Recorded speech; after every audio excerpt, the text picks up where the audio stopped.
Well, greetings and salutations, everyone. We hope you're doing well wherever you are on this planet. First, we would like to acknowledge and thank our Indigenous friends for allowing us to film in their territories.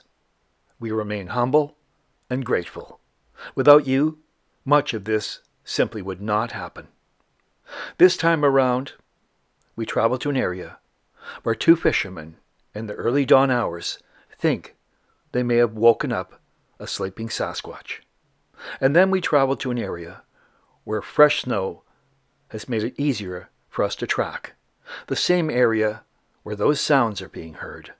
You know, those strange sounds emanating from the deep forest. Whatever they may be, we desperately want to hear them too. If you've heard them, leave a comment below. Welcome to this edition of Monster of the Woods, the Sasquatch, in British Columbia, Canada. We are most pleased you could join us. Are you ready? Let's go!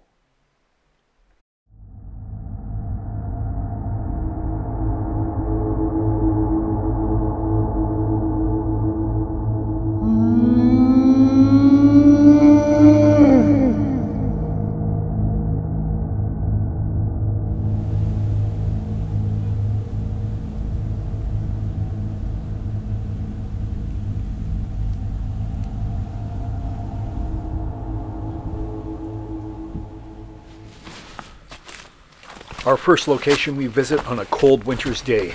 It's around -13 Celsius and frigid with a wind factor. Back a few weeks ago, two fishermen traveled down here before first light to find their favorite spot. Along this marsh, they saw a dark mass, assuming it may be a homeless encampment. Without notice, the mass rose up. In the darkness, they saw a large figure dart into the forest along the perimeter of this marsh. They don't know what it was. They said it was nothing like they've ever seen, and hope not to see it again. Something else that got our interest, the smell. They said it was nothing like they've ever smelled before, describing it as skunk, mold, and rancid. Interesting.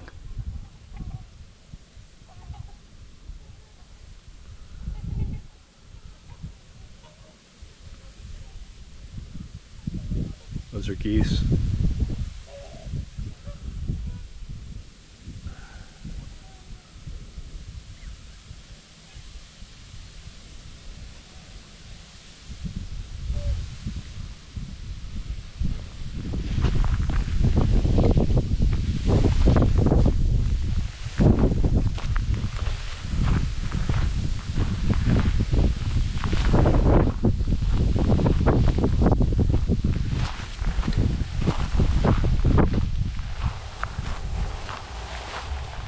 Now we'll take a look at the spot, the precise spot where they saw the creature.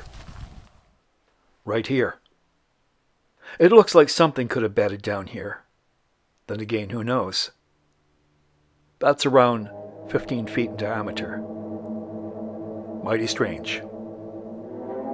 And fascinating. Wouldn't you say?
It has been said patience is a virtue, and that, my friends, is absolutely true. Now our cameras will scan the mountainside, looking for anything moving, anything peculiar.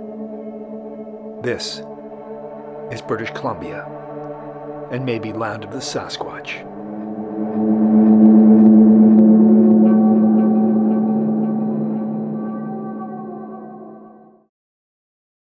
So after braving the environment for a few hours, we head back to the studio to analyze what we've captured, frame by frame, looking for anything interesting.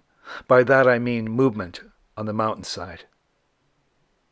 Most of the time, in fact, nearly all the time, nothing.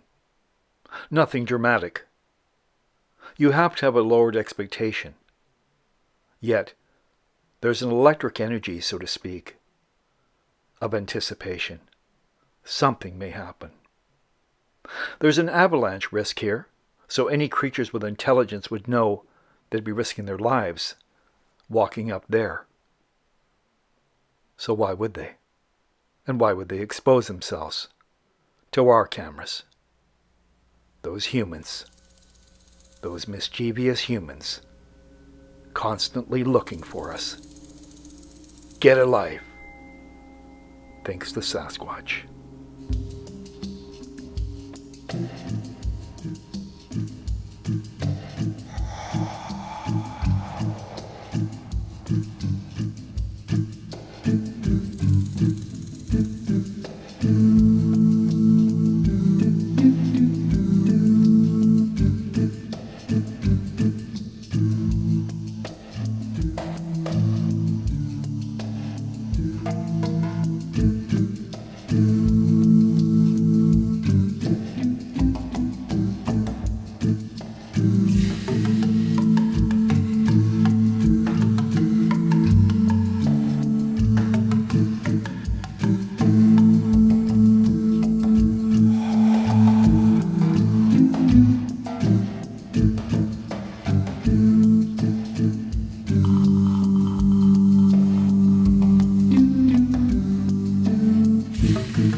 It's time to go into the forest, to the base of the mountains, where those strange sounds have been heard here. The setting is perfect. It's quiet, invigorating, fresh, and somewhat mysterious. That is, if you have an imagination. But do not let your imagination run wild. That's a bad idea. This is winter, and to some, a place of the Sasquatch.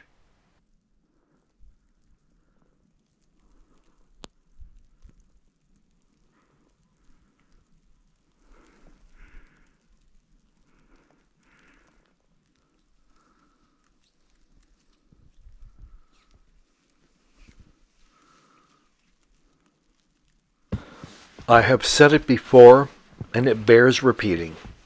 Things in the forest can trick you, visually, and even sounds. When people see things in the forest from a distance, they appear as something out of the ordinary, such as this happy-faced stump. That just happened, a result of snow. From a distance, what would that look like to a person that is not a trained observer? Think about that for a bit.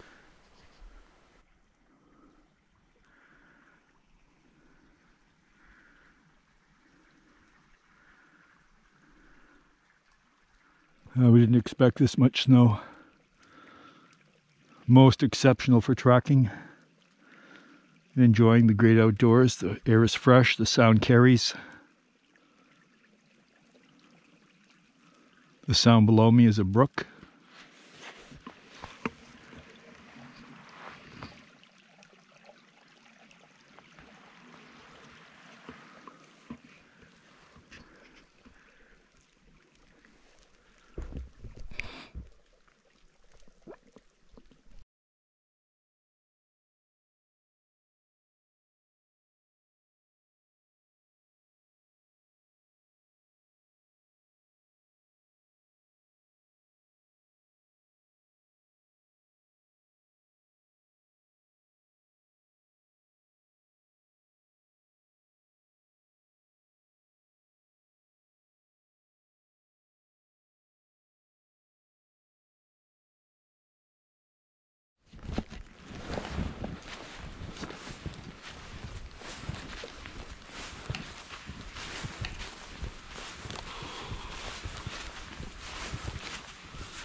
When in the field, we ponder all those television shows, all those books, all those testimonials. People are seeing something. How much of it is true? What a wondrous thing to come face to face with a creature of that magnitude.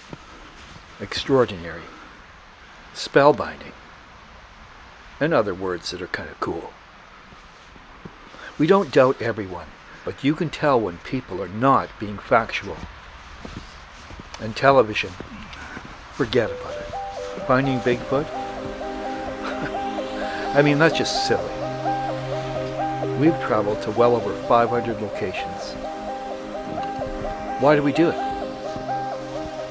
What's the method to the madness? Well, we love adventure. Any excuse to get in the great outdoors.